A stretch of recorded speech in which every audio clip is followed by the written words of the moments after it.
Elə sabah hörmətli telesəhər tamaşaçıları 9 sinifi bitirən şagirdlər imtahan verəcək. Belə məlumata əsasən belə ki 52.282 şagird ümumi orta təhsil səviyyəsi üzrə buraxılış imtahanında iştirak edəcək. Bütün şagirdlərə buradan uğurlar arzu edirik. Arzulayırıq. Bəli, və elə imtahanlar barədə məlumatı hazırda canlı bağlantı ilə əldə edəcəyik. Dövlət İmtahanı Mərkəzinin mətbuat katibi Xanlar Xanlarzadə bizimlə canlı bağlantıdadır. Xanlar müəllim, sabahınız xeyir olsun. Eşidirik sizi. Sabahınız xeyir olsun. Çox sağ olun. Mən sizi eyni zamanda tamaşaçılarımızı salamlayıram. Bəli, sabahları Dövlət İmtahan Mərkəzi tərəfindən ümumi təhsil müəssisələrində 9-cu sinifdə təhsil alan şagirdlər üçün sonuncu bu buraxılış imtahanıdır. Bundan əvvəl aprelin 5-də və 12-sində imtahanlar keçirilmişdi. Şagirdlərin sayı çox olduğuna görə 3 istiqamət üzrə imtahan təşkil olunmuşdu. Sabahki imtahanda 27 şəhər və rayonda təhsil alan şagirdlər iştirak edirlər. Eyni zamanda Bakı şəhərində xüsusi məktəblər var, internat məktəbləri, cəza çəkmə müəssisələrində yerləşən məktəblərin şagirdləri imtahan verəcəklər. Tədrisi gürcü dilində olan ümumi təhsil müəssisələrinin şagirdləri imtahan verəcəklər. Ümumilikdə 55 mindən artıq şagird imtahanda iştirak edəcəkdir.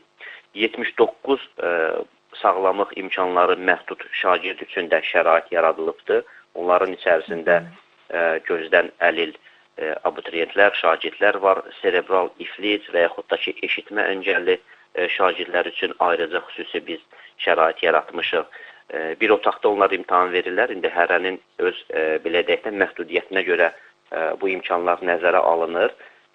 Birinci mərtəbədə onlar adətən imtahan verirlər. Xüsusi məktəblər seçilir ki, pandus olsun, yəni məktəbə rahat daxil ola bilsinlər.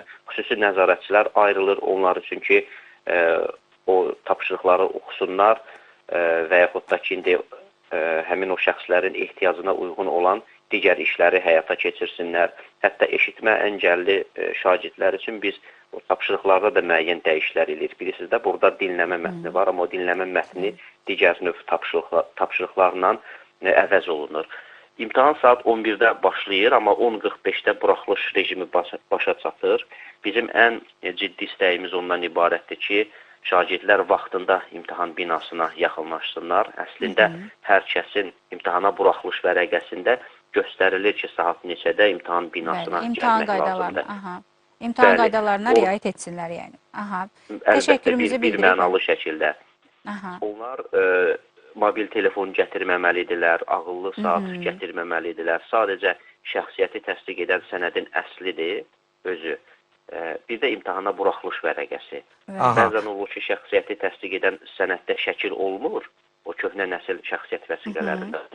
Məktəbə müraciət edirlər, məktəb onlara bir arayış verir. O arayışda onun şəkli olur ki, onun şəxsiyyətini imtahan binasının önündə ümumi imtahan rəhbəri dəqiqləşdirə bilsin. Bax, bu sənədlərlə diqqətli olmaq lazımdır. 2 və yaxud o dediyim indi halda 3 sənədlər. Təşəkkürlər, çox sağ olun Xanlar müəllim. Təşəkkür edirik ətraflı məlumata görə. Hər kəsə sabah uğurlar.